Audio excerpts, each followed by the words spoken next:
Márcio Mané esteve com a gente nesse bate-papo de hoje. Ele é presidente Brasil da B2B Solutions na Vtex, plataforma líder de e-commerce enterprise. Já passou pelo Google, Alitalia e startups. Esteve comigo nesse bate-papo também a Francis Ferrari, diretora executiva de operações do IBF Espírito Santo. Eu sou Marcel, head de dados e tendências macroeconômicas do IBF Espírito Santo, e esse é o IBF Cast.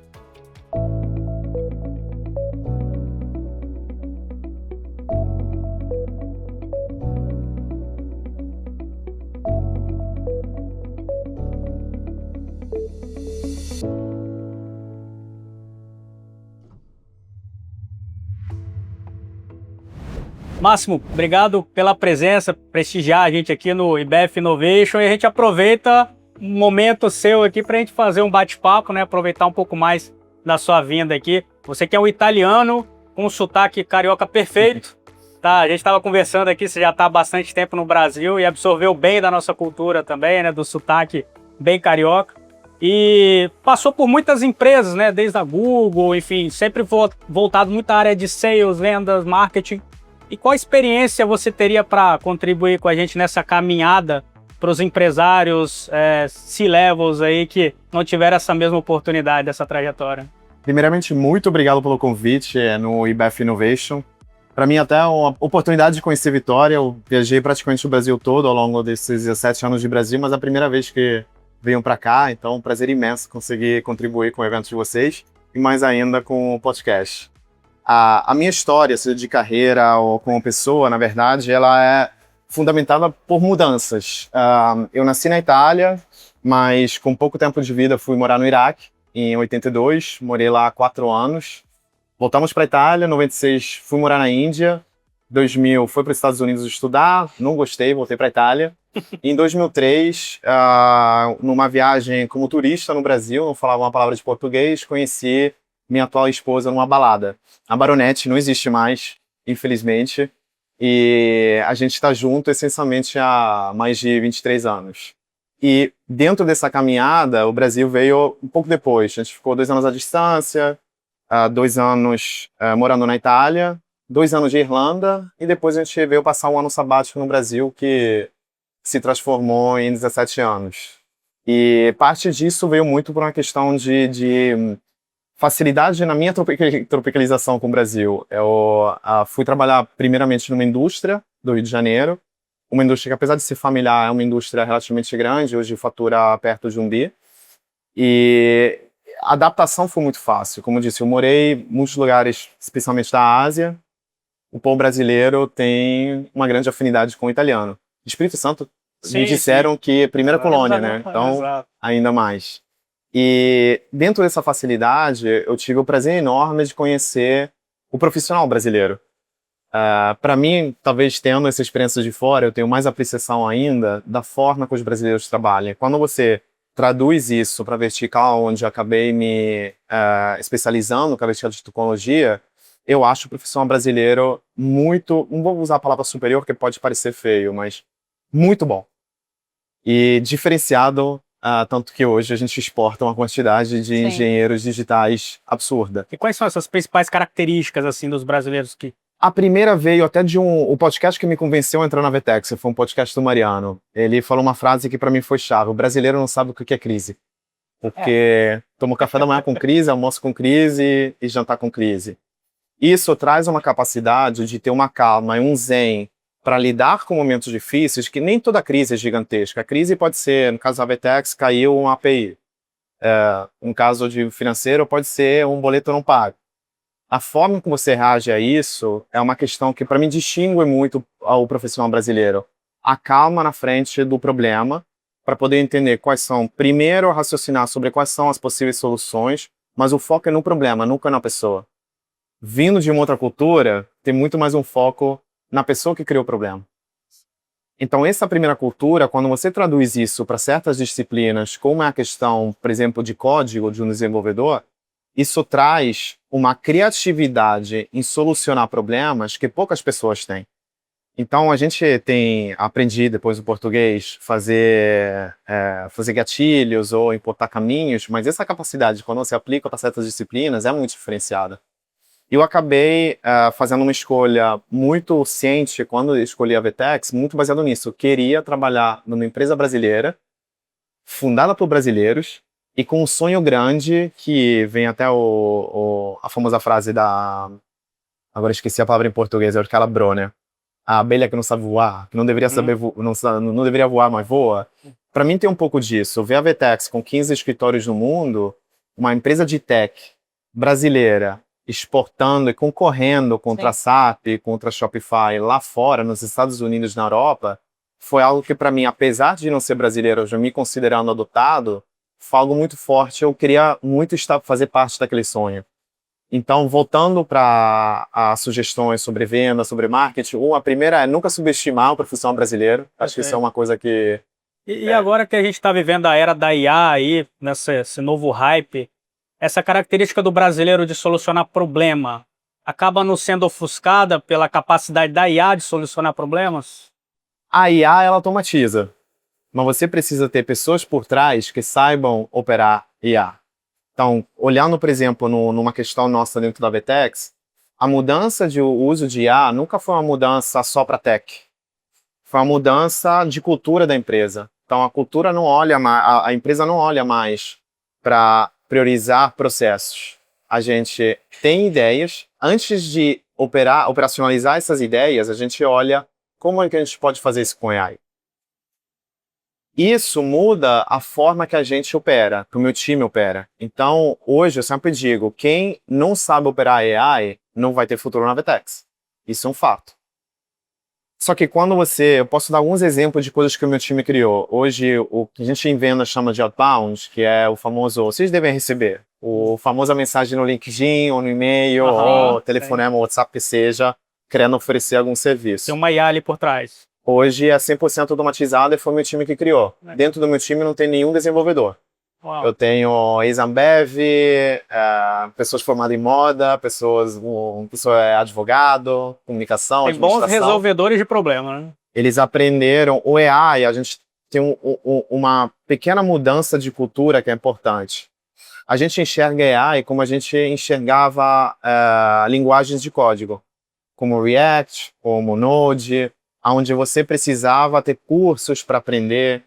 Não estou dizendo que o curso não seja importante, mas hoje, se você quer fazer uma analogia melhor para AI, é muito mais parecido com o Excel de 20 anos atrás do que com o React. O que eu quero dizer? Há formas fáceis de você aprender a mexer. Tem muito conteúdo na internet. Então, quando a gente desceu essa primeira missão, cada um do meu time tinha que criar um agente. Óbvio que a gente deu uma ideia de qual agente a gente queria. Teve muito trial and error, que faz parte. Mas as pessoas começaram a pesquisar, começaram a operar, começaram a manobrar. E hoje, todo o meu time opera com essa mentalidade de AI first, sem nunca ter tido um curso. Okay. Então, o que muda, ele não vai extinguir a inteligência, essa capacidade de sanar problemas do profissional brasileiro. Ele só vai mudar o meio. Ao invés de operar um código, ou talvez, como disse, dei o exemplo do boleto. Próximo agente talvez seja alguém que possa, a gente tem até casos dentro de casa, de varrer boletos, ele vai criar um agente que possa fazer isso. Sim. Ele vai só se posicionar em outra cadeira. Perfeito. O Máximo, a importância de permear a cultura da organização também nesse tema de IA, né, para os colaboradores de um modo geral, percebendo que esse agora é um novo Excel, né? A importância é... E como fazer, né? É fundamental. Não existe... A mudança de mindset dos funcionários é o que vai fazer a empresa ser AI first. E quando digo mudança, é de cima para baixo. É uma daquelas coisas onde o switch tem que ser drástico. Quando o Mariano tomou essa decisão em janeiro, eu também fui um daqueles que falou, posso fazer um curso de AI? E ele falou, AI é o novo Excel. Uhum. Quando você entende a importância de fazer esse switch, e você mesmo entende, você, aos poucos que você vai mexendo, você entende o porquê.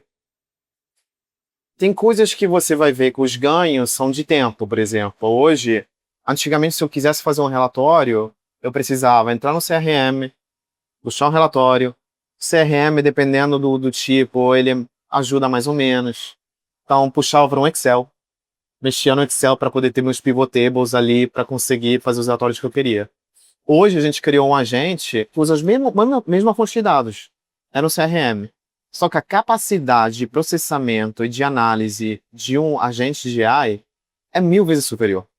Então hoje eu consigo, aquele mesmo relatório que demorava 2, 3 horas para poder montar, ou aquele mesmo estudo, hoje eu demoro 5 minutos. Se o Mariano não tivesse feito o top-down em janeiro, eu estaria ainda operando o CRM Excel. Então, a mudança drástica de vamos fazer esse switch para ser AI first, volto a dizer, eu gosto sempre de frisar isso. Muita gente ainda olha para AI como uma questão de tecnologia, de desenvolvedores, de TI, não é? Você pode ser um analista financeiro que cria sua agente, pode ser uma pessoa do meu marketing. Esse é um outro excelente exemplo. A gente criou, antes a gente pagava uma empresa para varrer notícias. Hoje eu tenho um agente que varre as notícias e me traz, a gente tem uma ferramenta de comunicação Slack, todos os dias notícias sobre os meus clientes target, clientes da base. Foi a Carol, 25 anos, formada em comunicação, que criou. E para a gente tangibilizar mais o ganho de produtividade, inclusive produtividade é o tema do ano aqui no IBEF, né? Sim. Então a gente está fazendo muitos eventos relacionados a isso, inclusive no podcast a gente está entrevistando muito voltado a esse tema. Sim.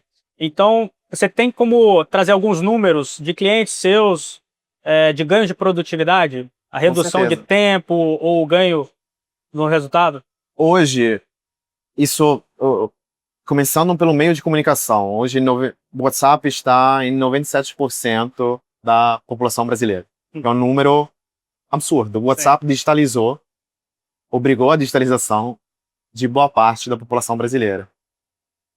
Quando você olha para o meu lado, que é eu vendo sistemas de venda e-commerce para indústrias, distribuidores e atacadistas.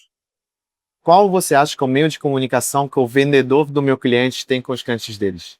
É o WhatsApp, certo? Sim. Agora, imagina uma situação onde um vendedor recebe, em média, pode ser marcenaria, pode ser calçados, pode ser eletricista, o meio é o mesmo, é o WhatsApp. E qual é o meu mais odiado, mas o mais comum para se comunicar através de WhatsApp? Áudio. Então, imagina você é um vendedor que o marceneiro te manda um pedido via áudio. É um vendedor de loja. Você está lá sentado na sua cadeira, mas está no meio de uma loja. Você tem o teu WhatsApp e tem o que eles chamam de sistema de tela de vendas. Bota seu fone, começa o áudio, dá pausa, porque você pegou qual é o primeiro SKU, vai para força de venda, tela de vendas, coloca o SKU, volta para o áudio, play. Isso, em média, se você não for interrompido, leva de 12 a 15 minutos para conseguir fazer uma cotação. Caramba. Só que o mundo real, dentro de uma loja, eu estive lá presente 3 dias, eles são interrompidos o tempo inteiro. Seja um colega, seja um cliente que vem e senta na cadeira. Então, o tempo médio verídico é de 20 a 25 minutos. E quando a gente muda de tarefa, a gente tem que reiniciar o raciocínio, né? Exatamente. O AI, isso é ferramenta da Vetex, mas tem outras ferramentas também. O ponto é, imagina que eu consigo ter um AI que pega aquele áudio do marceneiro e traduz numa cotação em 3 minutos. Acabamos de liberar 22 minutos do vendedor. Ah, então o vendedor vai ser substituído? Não necessariamente. O vendedor do futuro, aquele que a gente acabou de falar sobre qual o papel no futuro do analista financeiro. Sim. O vendedor do futuro, ele não é mais operacional. Ele é consultivo e de relacionamento. Então, aqueles 22 minutos que ele ganhou, primeira coisa que ele vai ter tempo, que hoje ele não tem tempo. Imagina ele faz 30 pedidos por dia assim. Você acha que ele tem tempo para fazer um follow-up? Para falar, Marcelo, vamos fechar? Ele não tem. E aquele mesmo cliente, em média, manda o mesmo pedido de orçamento, aquele mesmo áudio, para 3 fornecedores. E você reduz também muito a questão de erros, né? Absolutamente. O atrito na comunicação. Exato. Também, você ganha velocidade. O cliente é servido em 3 minutos. O vendedor tem mais tempo para poder fazer follow-up, para fazer relacionamento, para poder abrir novos clientes, que hoje ele não tem. Quando você vai para novas, um passo para frente, o vendedor mandou aquele orçamento, aquele cliente quer fechar. Qual o próximo gargalo normalmente? Estou no lugar certo. Financeiro, certo? Sim. Uma análise financeira hoje, em média, para um novo cliente, média para indústria e distribuidores, leva de 2 a 3 dias. AI, a gente está vendo ferramentas novas, consegue reduzir esse prazo para 2 horas. Sim. Tem startups novas chegando que estão fazendo a terceirização do crédito. Então é como se fosse um meio de pagamento Sim. no checkout. Aquele cliente pode ter a Credix, tem a Trademaster.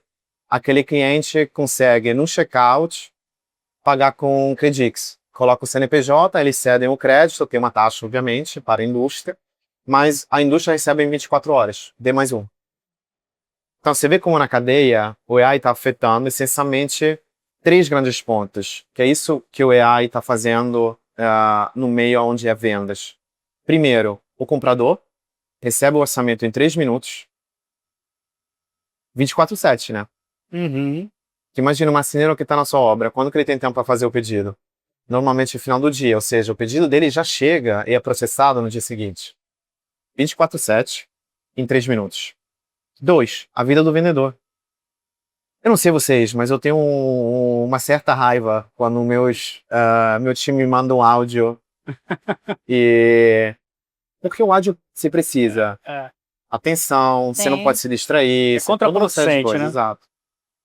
Te garanto que o vendedor que ouve menos áudios do cliente, ele está mais feliz. Sim. Otimiza o tempo dele, ele foca em tarefas que são mais importantes não só para ele, mas para a indústria.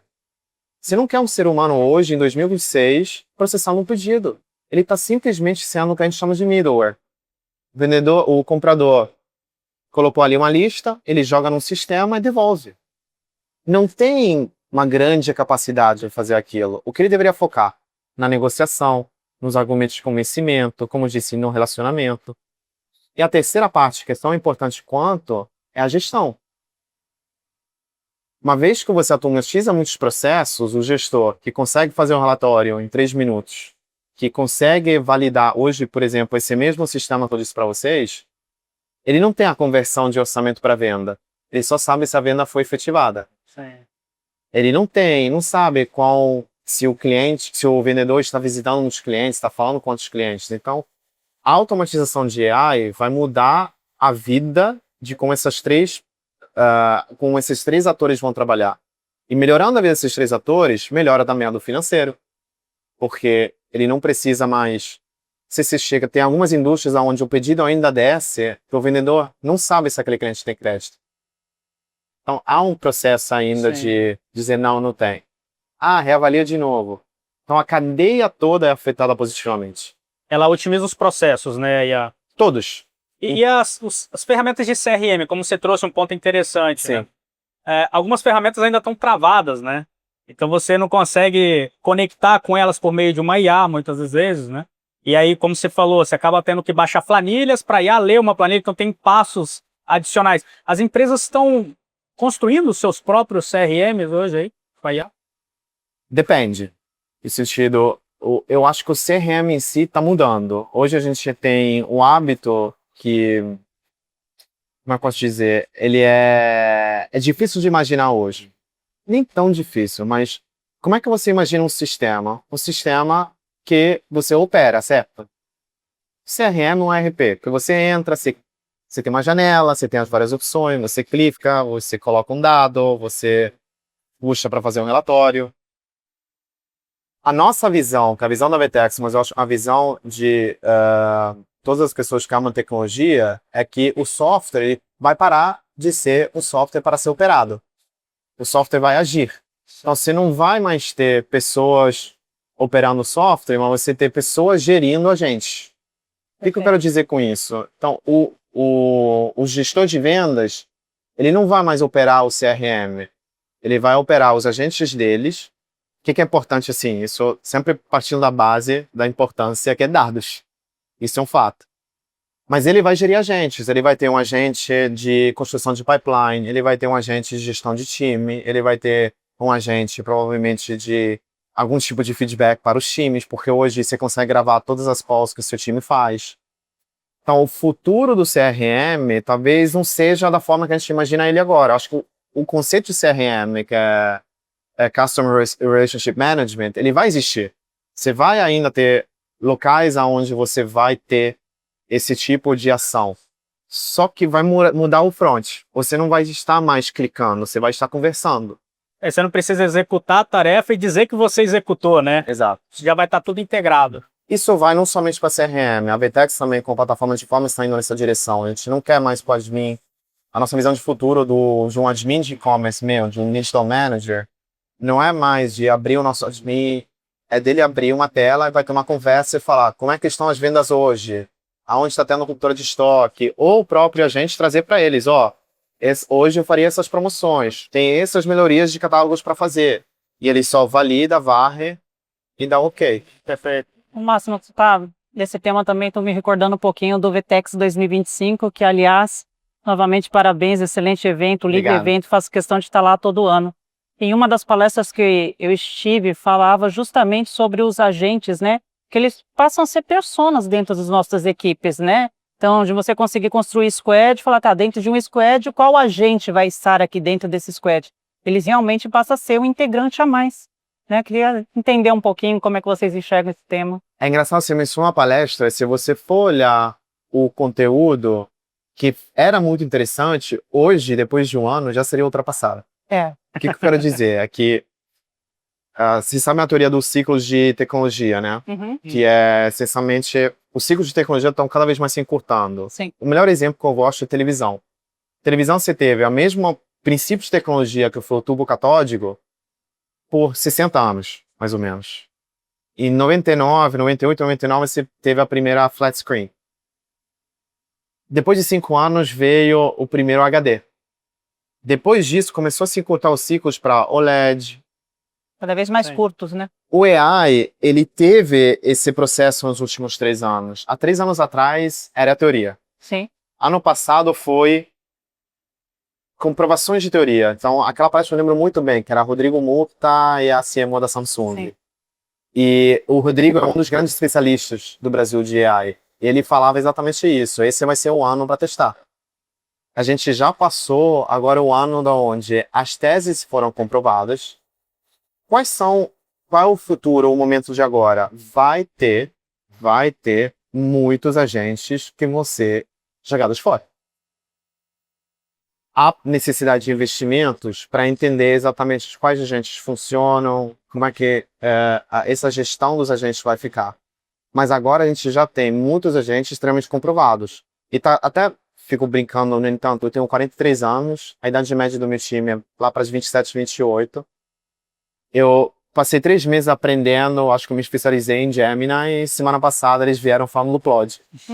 Cara, dá um É pouco difícil acompanhar. Exato. Então, qual o ponto que eu queria falar sobre o Rodrigo, sobre aquele ponto dos vetores da AI? Aham. O que era uma expectativa do ano passado já não é a expectativa de agora. Sim. Hoje você tem... A expectativa do ano passado era realmente agentes que analisassem e a gente executasse. Hoje a gente já entendeu que o AI analisa melhor que a Faz gente parte. e executa melhor que a gente. Aonde é o nosso futuro, novamente, com operadores? É aonde a gente precisa se profissionalizar. É sermos os melhores gestores de AI possível. Perfeito. Sermos especialistas em prompt, sermos especialistas na gestão desses agentes. Eu acho que isso vai ser, para mim, a nova onda que vai entrar na NRF ano que vem, que é como ser o melhor gestor de AI possível. E também identificar os problemas e saber como implementar com IAs, né? Que é o que você falou. A pessoa que vai ficar focada em identificar qual IA ele vai colocar, de que forma ele vai fazer aquela IA operar, né? Para conseguir otimizar aquele processo, né? É que o famoso, a gente tem um termo que ficou muito famoso, que é treinar AI, né? Isso. Treinar AI não é que você vai colocar ele em campo de futebol e dar um chute. Né? O treinar AI, de forma muito simples, é melhorar cada vez mais o prompt e os dados. Então, quando você vai olhar o nosso trabalho, vai ser muito em cima disso. Que quais são os dados, qual é a fonte de dado, quais são outros dados que ele pode ler. Porque, às vezes, você pode começar a colocar dados que não são úteis para a tarefa que ele está executando. Ou, às vezes, o teu prompt não está cercando ele da forma certa. Eu sei de casos que estava falando com um varejista do Rio de Janeiro, ele contou que eles têm AI no saque, E o AI, o prompt era ajuda o cliente de todas as formas possíveis, resumindo. Esse cliente, ele tinha passado o cartão de crédito, tinha sido autorizado, mas o antifraude barrou. Ah, E o cliente falou, estou indo para a loja, mostrei... Não, ele falou, o AI falou para ele, vai na loja e mostra a comprovação do cartão de crédito. Essa pessoa foi para a loja e mostrou a comprovação do cartão de crédito, mas o vendedor falou, olha, eu sei que o cartão de crédito aprovou, mas a antifraude negou, então pode ficar tranquilo. O pessoal voltou pro chat e falou, não estão aceitando. A próxima sugestão do AI, se você pensar num ponto de vista humano, foi racional, falou para montar um barraco na loja. A resposta é lógica. Aonde está o erro humano? No prompt, aham. que aí você Sim. volta, o famoso treinar o AI. Sim. Não incentivar a cliente a montar um barraco. Mas tem outros. Eu tenho não é nem da Vetex, uma amiga de família que gere apartamentos de São Paulo, ela tem um AI para fazer atendimentos para os locatários. O locatário tinha problema com a geladeira, dentro do chat falou, ó, você não acha que é caso para a justiça? E aí respondeu, sim. E começou a dar as instruções sobre como abrir o processo. Você entende aonde o humano entra? É. O humano entra exatamente... O bot antigo, a gente precisava trabalhar muito para dar liberdade para ele, criar vários fluxos. O novo AI, a gente precisa saber mexer e medir na forma que a gente treina ele, na forma que a gente escreve um prompt, para que ele possa ter os limites, os boundaries. Sim. Hoje o problema é o precisa oposto. ser o filtro ali, né? Exato. Entre a realidade e a IA, né? Máximo, no evento também teve um movimento muito interessante de vocês, né, que é o Brasil Engineering. Conta um pouquinho, né? Acho que isso tem a conexão que você falou do brasileiro, né? Sim. Por trás. Os dois fundadores da Vetex, o Mariano e Geraldo, são engenheiros da UFRJ de termodinâmica. Por grande coincidência, meu sogro também é engenheiro de termodinâmica da UFRJ, só que ele dos anos 60. E uma das coisas que eles prezam muito, apesar de hoje a Vetex ser global, a gente é listada no NISE, o headquarters é Nova York, é a origem deles, Rio de Janeiro, Sim. Brasil. Eles sempre prezaram muito isso. Se você vê imagens dele no dia do NISE, do IPO, eles estão com o capacete do Senna. Certo. Quando você olha, pela mesma visão que eu tenho como estrangeiro, você começa a olhar para o Brasil, a gente tem uma questão de tecnologia, você tem algumas empresas, a iBanks, já internacional, você tem a Vetex, você tem Nubank, Sim. você tem várias empresas brasileiras que foram para fora. Só que essas são aquelas que são um pouco mais queridinhas, vamos dizer. Quando você olha para a engenharia brasileira, hoje ela é referência no mundo.